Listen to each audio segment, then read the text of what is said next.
ಬುರುಡೆ ರಹಸ್ಯ ಕೆದಕಲು ಪ್ರತಿನಿತ್ಯ ಖರ್ಚಾಗ್ತಿರೋದು ಎಷ್ಟು ಗೊತ್ತಾ? ಧರ್ಮಸ್ಥಳದಲ್ಲಿ ಯಾರ ವಿರುದ್ಧ ಹೋರಾಟ ಅಥವಾ ಯಾವ ಧರ್ಮದ ಆಧಾರದ ಮೇಲೆ ತನಿಖೆ ನಿಗೂಢ? ಅದು ಹೇಗೆ ಇರಲಿ, ನ್ಯಾಯಾಲಯದ ಆದೇಶಕ್ಕೆ ಸರ್ವರು ಸಮಾನರೇ. ದಕ್ಷಿಣ ಕನ್ನಡ ಜಿಲ್ಲೆಯ ಧರ್ಮಸ್ಥಳದಲ್ಲಿ ಕಳೆದ ಒಂದು ವಾರದಿಂದ ವಿಶೇಷ ತನಿಖಾ ತಂಡ ತೀವ್ರ ಕಾರ್ಯಾಚರಣೆ ನಡೆಸುತ್ತಿದೆ. 1995ರಿಂದ 2014ರವರೆಗೆ ಧರ್ಮಸ್ಥಳದಲ್ಲಿ ನಡೆದಿರುವ ಶವಗಳ ರಹಸ್ಯ ಕೆದಕಲು ಅನಾಮಿಕ ನೀಡಿದ ದೂರಿನ ಆಧಾರದ ಮೇಲೆ ಸರ್ಕಾರ ಎಸ್ಐಟಿ ರಚನೆ ಮಾಡಿದ್ದು, ಎಸ್ಐಟಿ ತೀವ್ರ ತನಿಖೆಯಲ್ಲಿ ತೊಡಗಿದೆ. ಅನಾಮಿಕ ಗುರುತಿಸಿದ ಸ್ಥಳಗಳಲ್ಲಿ ಉತ್ತಮ ಕಾರ್ಯಗಳನ್ನ ಮಾಡುತ್ತಾ ರಹಸ್ಯ ಭೇದಿಸಲು ಸಜ್ಜಾಗಿ ನಿಂತಿದ್ದಾರೆ. ಧರ್ಮಸ್ಥಳದಲ್ಲಿ ಕೆಲಸ ಮಾಡುತ್ತಿದ್ದ ದೂರುದಾರ ನೀಡಿರುವ ಸಮಾಧಿಯ ಆರೋಪಗಳನ್ನ ತನಿಖೆ ಮಾಡಲು ರಾಜ್ಯ ಸರ್ಕಾರವು ಈ ತಂಡವನ್ನ ರಚಿಸಿದೆ. ಬರೋಬ್ಬರಿ 29 ಜನರನ್ನ ಒಳಗೊಂಡಿರುವ ಈ ತಂಡ ನಿರಂತರ ಕಾರ್ಯಾಚರಣೆಯಲ್ಲಿ ತೊಡಗಿದ್ದು, ಇದೀಗ ಈ ರಹಸ್ಯ ಭೇದಿಸಲು ಪ್ರತಿನಿತ್ಯ ಎಷ್ಟು ಖರ್ಚಾಗ್ತಿದೆ ಎಂಬ ಪ್ರಶ್ನೆ ಭಾರೀ ಕುತೂಹಲ ಉಂಟು ಮಾಡಿದೆ. ಒಂದು ದಿನಕ್ಕೆ ಖರ್ಚಾಗ್ತಿರುವುದು ಎಷ್ಟು?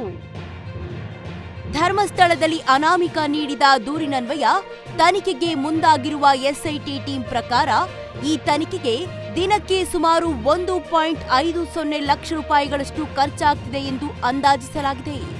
ಈ ಖರ್ಚಿನ ವಿವರಗಳು ಸಾರ್ವಜನಿಕರ ಗಮನ ಸೆಳೆದಿದ್ದು, ತನಿಖೆಯ ಗಂಭೀರತೆಯನ್ನ ಒತ್ತಿ ಹೇಳ್ತಿವೆ. ಜೊತೆಗೆ ಯಾವುದಕ್ಕೆ ಎಷ್ಟೆಷ್ಟು ಆಗ್ತಿದೆ ಎಂದು ಸಂಪೂರ್ಣವಾಗಿ ಪಟ್ಟಿ ಮಾಡಿ ಅಂದಾಜು ಲೆಕ್ಕವನ್ನ ನೀಡಲಾಗಿದೆ. ಅಧಿಕಾರಿಗಳ ಊಟ, ತಿಂಡಿ ಮತ್ತು ವಿಶ್ರಾಂತಿಗಾಗಿ ಲಾಡ್ಜ್ಗೆ ದಿನಕ್ಕೆ 10,000 ರೂಪಾಯಿ ಖರ್ಚಾಗ್ತಿದೆ. ಗುಂಡಿಗಳನ್ನ ಅಗೆಯಲು 15 ಜನ ಕಾರ್ಮಿಕರನ್ನ ನಿಯೋಜಿಸಲಾಗಿದ್ದು, ಒಬ್ಬೊಬ್ಬರಿಗೆ ದಿನಕ್ಕೆ 2,000 ರೂಪಾಯಿ ದಿನಗೂಲಿಯಂತೆ ಒಟ್ಟು 30,000 ರೂಪಾಯಿ ವೆಚ್ಚವಾಗ್ತಿದೆ. ಪೊಲೀಸ್ ಮತ್ತು ವೈದ್ಯಕೀಯ ತಂಡದ ಓಡಾಟಕ್ಕೆ, ವಾಹನ ಮತ್ತು ಪೆಟ್ರೋಲ್ಗೆ ದಿನಕ್ಕೆ 20,000 ರೂಪಾಯಿ ಖರ್ಚಾಗ್ತಿದೆ. ಎಸ್ಐಟಿ ತಂಡಕ್ಕೆ ಕಚೇರಿ ಸೌಕರ್ಯಕ್ಕಾಗಿ 3 ಪ್ರಿಂಟರ್ಗಳು, 5 ಕಂಪ್ಯೂಟರ್ಗಳು, 20 ಕುರ್ಚಿಗಳು ಸೇರಿದಂತೆ ಇತರ ಸಾಮಗ್ರಿಗಳಿಗೆ 40,000 ರೂಪಾಯಿ ವೆಚ್ಚವಾಗಿದೆ.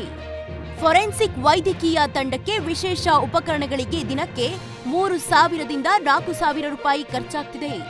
ಒಟ್ಟಾರೆ ತಂಡಕ್ಕೆ 3 ಹೊತ್ತು ಊಟ ಮತ್ತು ತಿಂಡಿಗೆ 10,000 ರೂಪಾಯಿ ಹಾಗೂ ಗುಂಡಿಗಳ ಸ್ಥಳದಲ್ಲಿ ತಾತ್ಕಾಲಿಕ ಟೆಂಟ್ಗಳಿಗೆ 3,000ದಿಂದ 4,000 ರೂಪಾಯಿ ಖರ್ಚಾಗ್ತಿದೆ. ಈ ಎಲ್ಲ ವೆಚ್ಚಗಳನ್ನ ಸೇರಿಸಿದ್ರೆ ದಿನಕ್ಕೆ ಸುಮಾರು 1,50,000 ರೂಪಾಯಿ ಖರ್ಚಾಗ್ತಿದೆ ಎಂದು ಎಸ್ಐಟಿ ತಂಡ ದಿನದ ರಿಪೋರ್ಟ್ ನೀಡಿದೆ. ಈ ತನಿಖೆಗೆ ಒಟ್ಟು 260 ಅಧಿಕಾರಿಗಳು ಮತ್ತು ಸಿಬ್ಬಂದಿಯನ್ನ ನಿಯೋಜಿಸಲಾಗಿದೆ. ಎಸ್ಐಟಿ ತಂಡದಲ್ಲಿ 26 ಜನ, ಫೊರೆನ್ಸಿಕ್ ವಿಭಾಗದಿಂದ 5 ಜನ, ಸೀನ್ ಆಫ್ ಕ್ರೈಮ್ ಆಫೀಸರ್ಸ್ 5 ಜನ, 15 ಪೌರ ಕಾರ್ಮಿಕರು, 200 ಪೊಲೀಸ್ ಸಿಬ್ಬಂದಿ, ಓರ್ವ ಸಹಾಯಕ ಆಯುಕ್ತ, ಓರ್ವ ತಹಶೀಲ್ದಾರ್ ಮತ್ತು 5 ಸ್ಥಳೀಯ ಆಡಳಿತ ಅಧಿಕಾರಿಗಳು ಭಾಗವಹಿಸಿದ್ದಾರೆ.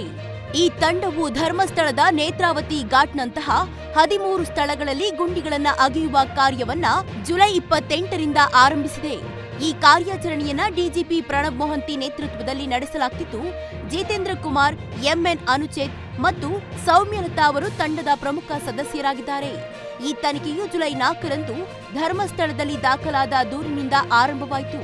ಇದರಲ್ಲಿ ಮಾಜಿ ಸ್ವಚ್ಛತಾ ಕಾರ್ಮಿಕನೊಬ್ಬ ತಾನು 1995ರಿಂದ 2014ರವರೆಗೆ 100 ಶವಗಳನ್ನ ರಹಸ್ಯವಾಗಿ ಸಮಾಧಿ ಮಾಡಿದ್ದೇನೆ ಎಂದು ಆರೋಪಿಸಿದ್ದ.